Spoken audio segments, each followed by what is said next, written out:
You're watching ATN, where we don't do news, we just talk entertainment. Share and subscribe. Hey guys, welcome to Entertainment Talk Nation. This is Rob.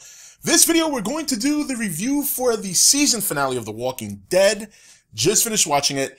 Very interesting. Obviously not what I was expecting, but it was a good season finale. It was very different. Ended kind of on a higher note with a little bit of a threat looming for next season, of course. Something they've done plenty of times before. It didn't feel like an hour and a half. Anybody else? I mean, it's funny. It was a slower paced episode than I expected, yet it didn't feel like, 90 minutes, or realistically, when you cut out the commercials, more about, maybe a little over an hour. So, but it really, what it did was it closed whatever potential conflict would happen between the Alexandria residents and Rick's group. And now we see that they're going to come to an understanding. Now, Dina finally got to see just how bad things can get if you're not a little bit more aggressive than you normally should be. So, and unfortunately, her husband met his demise trying to stop Pete. And when Dina looked at Rick and said, "Do it," and Rick didn't even think twice, man. He just turned around and popped like nothing. I was like, wow, that's badass. So let's run through this episode. A couple of highlights. First of all, I really like the whole the team between Daryl and Aaron. I think that's a good combo right there. They seem to work well together. He can hold his own. And, the Morgan thing is still confusing me. It's like, I mean, we figured they were going to show him. Obviously, now he's in the area, so we know he's caught up. It would have been nice if we would have gotten him finally together with the group, but I'm sure that's something that will happen early next year, and we don't have to wait any longer.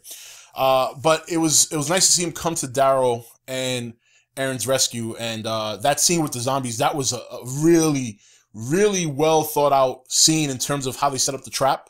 Really clever. And then later on, we see how they reset the trap. Incredible. So that was a very intense scene with them sitting in the car. And, if not for Morgan, they probably wouldn't have made it out on time. Boy, Morgan really reminded me of, like, Bruce Lee. Well, I mean, where did he learn these skills? And he seems very zen right now. Like, he's put together very well. I mean, he's smiling. He just seems at peace almost. It's almost like this guy's like a Buddhist monk suddenly, you know what I mean? But, so that was a very good scene. Obviously, the opening scene with Morgan was incredible. It was very nice. That guy came up to him with a gun, and he didn't even blink an eye. I mean, he wasn't even worried. And he beat both those guys' asses, and you knew he was going to be fine. You could tell just by looking at him, he was going to be fine. But, overall, the episode wasn't what I was expecting. It wasn't bad. It was really different. They kind of showed you in terms of what was going on with, Father Gabriel still living with that inner conflict of what he allowed to happen to his, his people, the people that used to go to his church that he used to guide, spiritually. And, he's still dealing with that. And him and Sasha are very similar in that way. They both just are dreaded. They're dreaded. She lost her brother. She lost somebody that she was obviously falling for. He lost not only a group of people that believed in him, but he also lost somebody as well. I mean, we remember back early in the season, there was a certain someone there that meant something to him. They never really got into it in detail, which they might next year. But so there's very similar inner conflicts going on there between Sasha and Father Gabriel. And it looks like, thankfully, it almost got to the boiling point where they were going to kill each other until Maggie intervened. And it was very nice to see them at the end really trying to work it out. It was also nice to see somebody from the group not die. You know what I mean? We almost come to expect this every year. And it seems finally that Rick saves the day again. Rick saves the day again. These guys are having a powwow in the middle of the night. Meanwhile, Rick is running around the neighborhood killing zombies. I mean, really. And it just goes to show. And perfect timing. He needed that. He needed to show them, hey, look, I know I seem crazy, but I'm not. This can happen. You guys have been way too relaxed behind these walls, and it's only a matter of time before shit hits the fan. And Rick finally decided, hey, look, I'm not going to kill these people. They're going to have to change. We're going to have to teach them. They're both going to have to adapt to each other. Rick's group's going to have to learn how to be a little bit more civilized. And the Alexandria group needs to learn how to take care of themselves, basically. Learn how to go out there, fight the elements, fight the zombies, go on scouting trips without jeopardizing anybody's life by doing stupid things. I mean, basic survival needs, they need to learn because they don't know it. They've been behind those walls since nearly the beginning. So they're both going to have to learn from each other. And where I thought it was going to be some big event that would have led to that, It turns out something much smaller, probably a little bit more effective in terms of having it be something peaceful, because we know at the end of the day, Alexandria obviously is not a bad place. It's not Terminus, it's not Woodbury, and Rick almost turned into those people, and he finally got himself together. Obviously, there were parts of the group that were not into that. Now, Carol's going to be an interesting person next year because she's kind of still on the aggressive. You know what I mean? I mean, she's playing coy, but she was very, very much in Rick's head the second half of the season. Rick, you got to kill Pete. You got to do this. You got to do that. So I think it's going to be interesting to see how she's going to develop next year as well. It's either going to be something that could be a trouble, could be trouble down the road, or she'll just go with the flow. She'll say, all right, he worked it out. Now I can show my true colors because these people are on my side now, so I'm going to teach them. And she might be doing the same thing she did back in the jail, back in the prison. She might start teaching the kids how to take care of themselves, how to fight for themselves. And this time she could probably do it without secrecy. So a lot of interesting, a lot of gaps were closed and a lot of chapters were closed in this episode, but it also opened up a whole new horizon of potential things to happen next year. And I think that's exciting. I think that's really exciting. We know there's another group on the horizon now that's going to cause trouble. Will Alexandria be ready to take them on? Will Rick's group be able to teach them in time for the impending doom that's coming? And that's what's going to make the beginning of next year so compelling.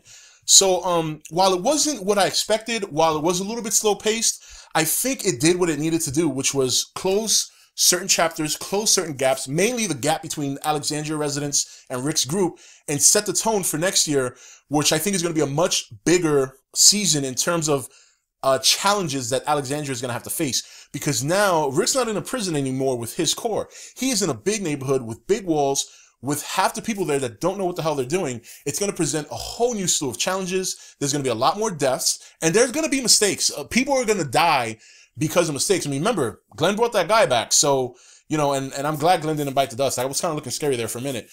So there's still people in Alexandria who just don't get it. There's still people there who are going to make mistakes that are going to cost other people's lives. And we're going to have to see how that transition with Rick and his group training them is going to take effect, and will it take effect in time for Alexandria to be able to suffice on their own and fight the impending doom, not only from walkers or this new group that we've seen, but other groups that are going to come down the road. So overall, a very solid season finale, to me, a little bit different than what we've gotten before, but that's not necessarily a bad thing. I just kind of like certain things at the end, the way it happened with Rick having his proof. Maggie, Sasha, and Father Gabriel coming together. Maybe Sasha can finally get over her demons as well as Father Gabriel and be able to contribute more. Whether or not anything's going to happen between Jesse and Rick next year. Now that Pete's out of the picture, Rick essentially saved her. He could have killed Jesse and the kids. So, a lot of good seeds were planted for next year, and that to me is what's exciting. That to me is what excited me about this episode. But the sucky shit, we gotta wait till next year. Anyway, guys, that's it for this review. This is Rob signing off for ETN, where we don't do news, we just talk entertainment. Take it easy. Thank you for watching ETN. Don't forget to comment, share, and subscribe. Join the nation's Facebook page to meet other subscribers or visit ETN's Facebook page and Twitter page. Links for all are in the description.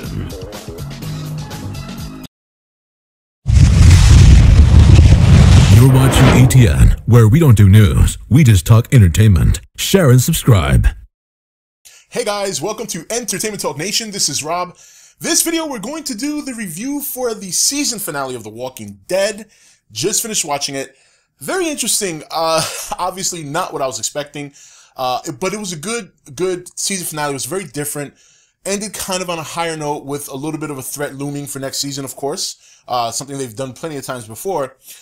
It didn't feel like an hour and a half. Anybody else? I mean, it's funny. It was a slower paced episode than I expected, yet it didn't feel like, 90 minutes, or realistically, when you cut out the commercials, more about, maybe a little over an hour. So, but it really, what it did was it closed whatever potential conflict would happen between the Alexandria residents and Rick's group. And now we see that they're going to come to an understanding. Now, Dina finally got to see just how bad things can get if you're not a little bit more aggressive than you normally should be. So, and unfortunately her husband met his demise trying to stop Pete,